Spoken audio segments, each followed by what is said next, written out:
this is... Oh, and let me start recording this as well. This will be useful. Right, just remember to turn the video on before I turn the audio on. That's going to be fun. This is Jeff syncing. 1, 2, 3. 1, 2, 3. This is John syncing. 1, 2, 3. 1, 2, 3. Invite to wing. Oh, hey, a wing has been sent. Yes, what could that be? Hello. Well, shall we just meander our way there and... Yeah, I'm going to start meandering. Hello, and welcome to this casual milk run trip to go see what Commander Edward Lewis wants. We've just received, along with everybody else, I'm assuming, within the game, a message from Edward Lewis. No, it was just us. Nobody else just received it. It was just us. Good. I'd first like to say, Skype, could you fuck off?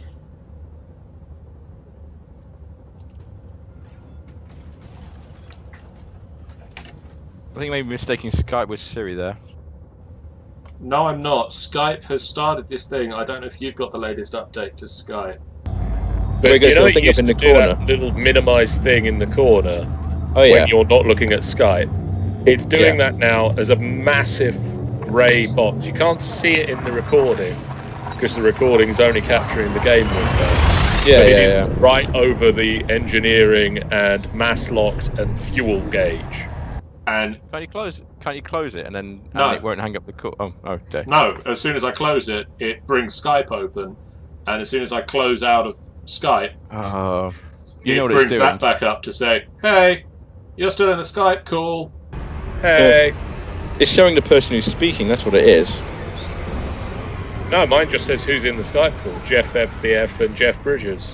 Oh, I've got, it shows up your logo when you speak and my logo when I speak. Granted, it's a bit delayed, but still. Frameshift drive charging. Apparently Jelson has killed a fish. That's nice. What's the button to put away your weapons when you get them out? You. And to jump to hyperspace is J, G. J. By default is J. To jump.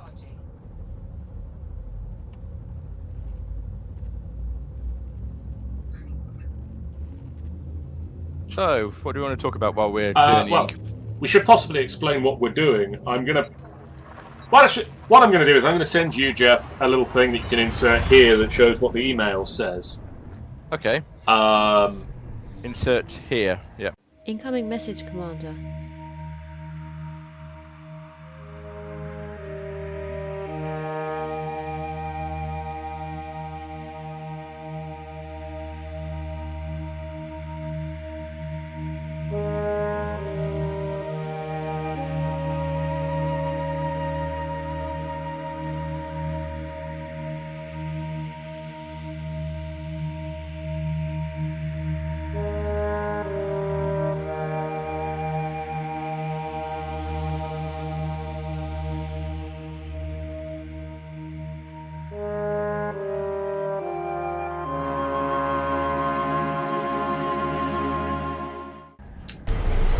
And basically, we're going to go and investigate.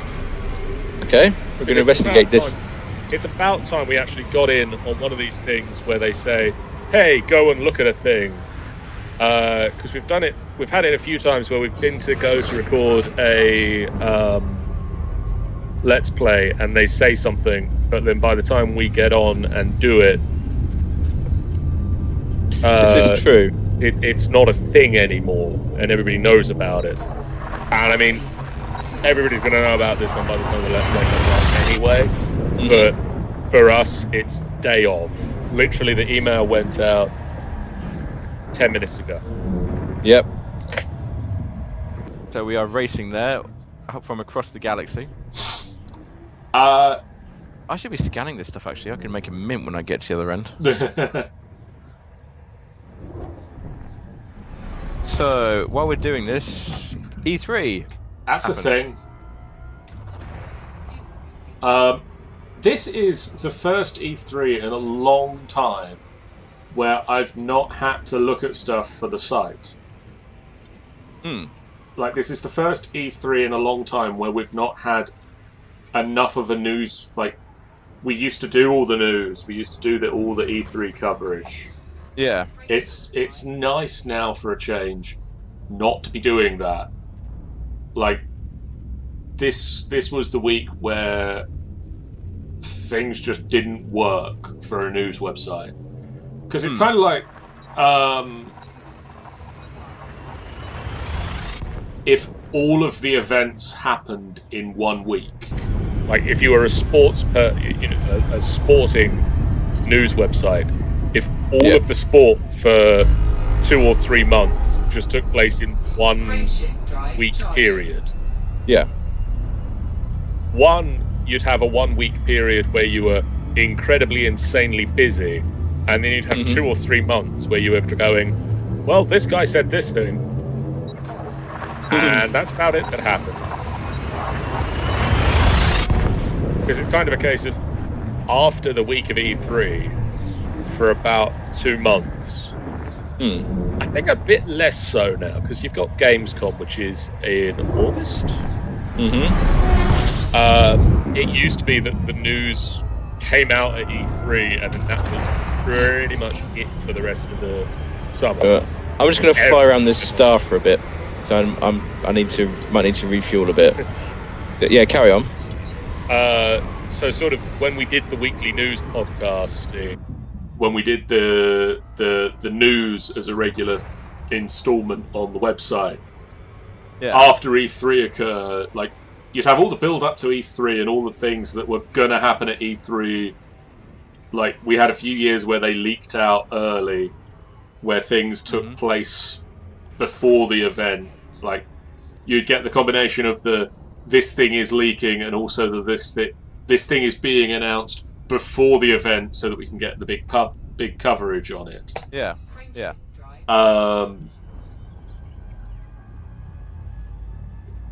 And this year, because we've not got that side of the website so much anymore, I have been putting some of the trailers up. Where I've been watching the trailers, I have been adding them to the trailer bit at the bottom of the page.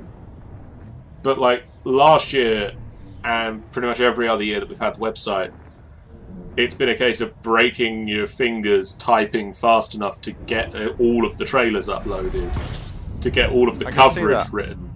The first year, about a week before E3 took place, Dan said to us, "Can we live blog this?" And I said, "Sure, that's a thing we can do," and worked out a way to do that. And then I was like, "Okay, you handle this one, I'll do the next one. We'll cover all of the big press conferences that are at a reasonable hour for England to cover."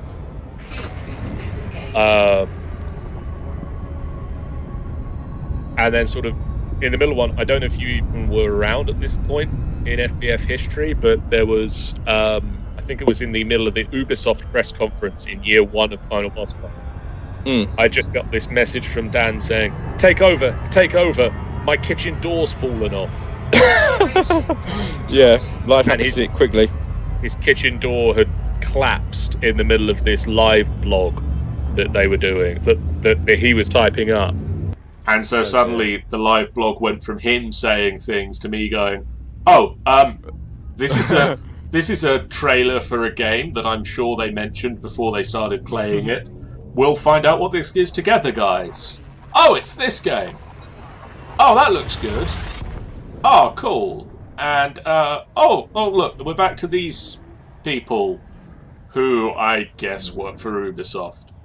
Or they've announced who they were before I got here.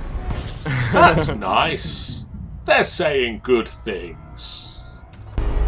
The thing I've found, if I may, go ahead. A lot of news comes out of E3. We know that, but then it's all the same news. Like, every gaming website, every gaming news website just runs the same news. You don't need to read lots of different websites. You just need to pick one website, and it will have exactly the same information as the other websites. Well, that's the thing I've always seen with with news is that it's the same. Like, you're with any amount of news, like the same thing happened. You know, like somebody holds a press conference tomorrow and says the sky's pink. Yeah, we're not going to listen because you can look up and blatantly see that's not the case. You massive raving lunatic. You know, somebody holds Apple holds a press conference. We go, well, they're going to announce a new iPhone because of course they are. Are they going to announce a new? Oh look, they've announced a new iPad. They've announced new MacBooks. Because of course they're going to do that thing. And like there are the statistics of it. I don't need to go to somebody else's website to also find out the statistics of it because it's going to be the same on everybody's website because those are the numbers they have. That 3 means 3. If somebody else reports that means 2, then they're wrong. It just feels like, people trying to say, come to our website and see our news. Why? I'm just going to go to another website that I know and look at their news and know it's exactly the same. I've always thought the way that we did the first E3 coverage was a great way of doing it because it wasn't us reporting on the news as such. It was us giving our opinions on the news that was occurring. And that's what made it different. Like, that's... I can see that, yeah. You go to someone... That's true, actually, yeah. And it's like, with the coverage that some people have given this year's E3, I think some of the achievement hunters have been live streaming. Yeah, and I think they were actually invited there, weren't they? Yeah. Funhouse has been doing a similar thing, and it's a case of that's great coverage. I'd like to, but if I like those people, and I'm not a huge Funhouse fan, but I'm quite a big achievement hunter fan.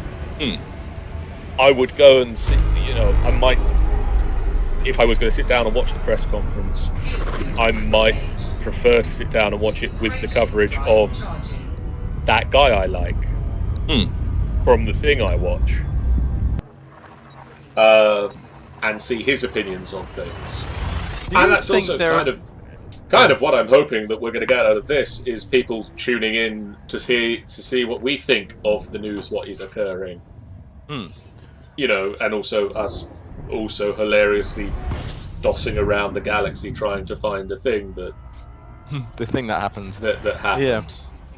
Well, moving on from that, do you want to talk about what games that stood out to us?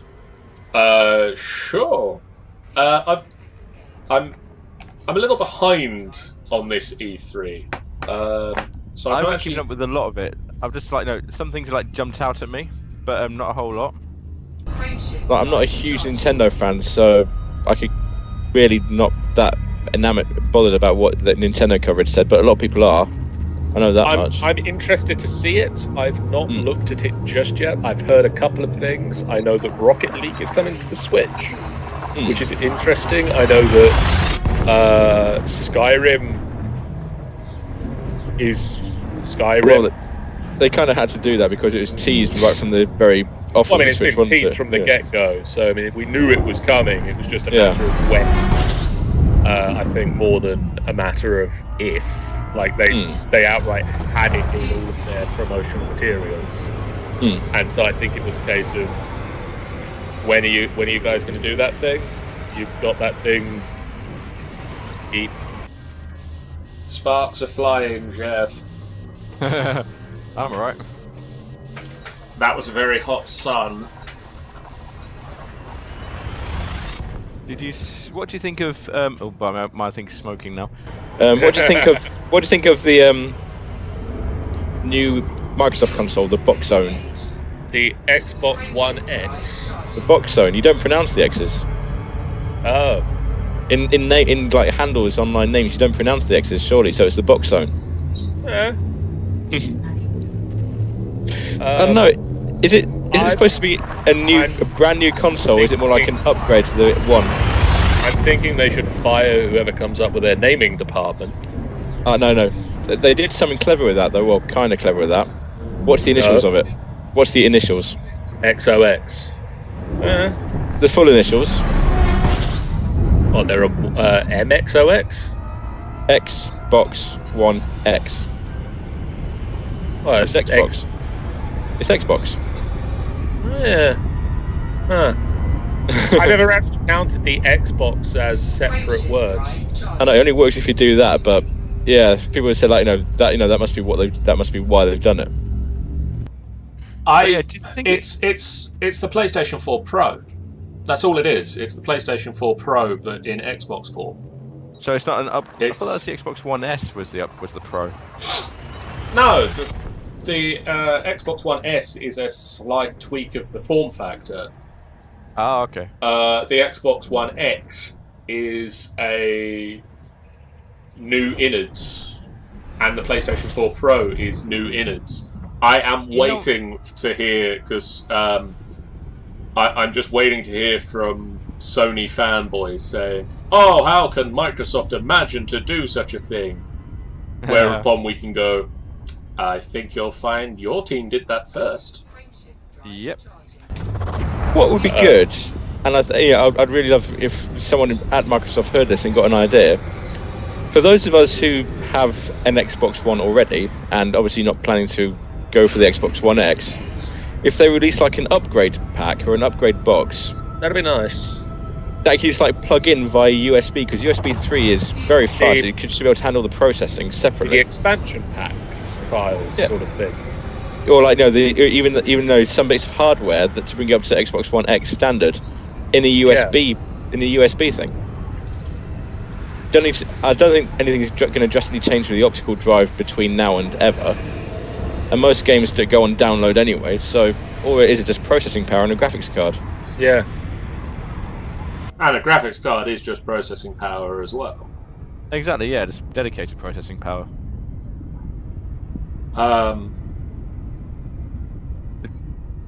Games specifically. Let's talk about games. The first one I was fairly interested in, well, quite interested in, was obviously Assassin's Creed Origins. My biggest problem with it so far is it's another Ubisoft game where they've just shoved Origins on the end of it. And it's just kind of... I read an article earlier this year, like a few weeks ago, of please stop adding pointless words to the end of your game titles. I think the original was Origins. They keep doing this. What was it? Assassin's Creed Syndicate, remember, was originally titled Assassin's Creed Victory. Yeah. And that would have worked so much better for the setting, because I know Victory, Victorian. Yep. And this one is originally called Assassin's Creed Empire, I think. Yeah. That would have been... That's the thing, is Empire would have been so much better, because let's do a quick head count of games with Origin in the title. Rayman. Dragon Age. Dragon Rayman Age. Origins. Overwatch. There is no Origins edition of Overwatch. Overwatch Origins. Arkham Origins. Batman Arkham Origins, to give it its full title. Yep.